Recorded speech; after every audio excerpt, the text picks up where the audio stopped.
Good afternoon, everyone. I am Varada Reddy's granddaughter, Dhruvikaa Reddy. Today we are here to celebrate the life of Dodla Varada Reddy, a man I am proud to call my grandfather, and to remember the legacy he left with us. He was a man who fulfilled his obligations towards his family, his community, and to himself. To some of you, he may have been a friend, an acquaintance, a colleague, or a paragon. But to me, he was Tataya. My mom tells me about the joy Tataya felt when I was born, and the way he lauded the birth of me, a baby girl in the family. Steal his rotary booklets and scribble my heart out on one of them.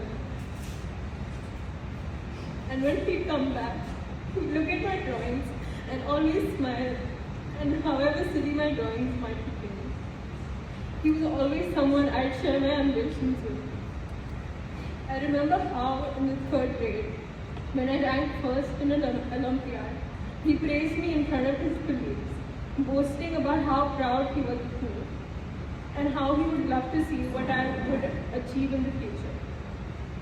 He had the uncanny ability to make people feel special. And he always wanted to see me and my sister grow up to be self-sufficient, successful women. A few years ago when he fell sick, we were his frequent visitors, and every time we entered his room, his face lit up with a 100-watt smile, as my dad called it. My grandfather was pertinacious. Even though he knew that every passing day, he was closer to the phenomenon that we call death, I know it never scared him. For him, seeing death as the end of life was like seeing the horizon as the end of the ocean. August 14, 2022 was the last time that I saw his 100-watt smile. I saw a tear trickling down my face, and even though he didn't have the vigor to speak with clarity, he nodded his head in displeasure as he mumbled, "You must not be sad." Next year was supposed to be his milestone birthday, and we told him, "One more year and you will be 80. Never did I once think that exactly a week after he left, he would be gone. And never did I once think that I'd be writing a eulogy in honor of the life that he lived. But here I am, sharing my pride in being the granddaughter of this brick of a man." On August 23rd, 2022 was the last time I saw him.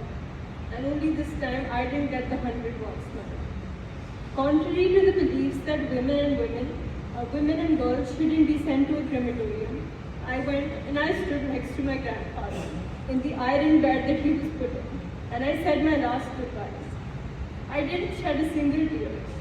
I thought of his demise as a state of permanent slumber. I was never one to believe in afterlife.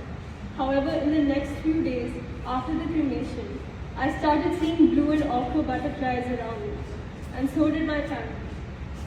Butterflies are spiritual symbols for life after death because of its metamorphosis, the transformation of a caterpillar into an adult butterfly. They were his way of informing us that he was okay in the world outside of this world.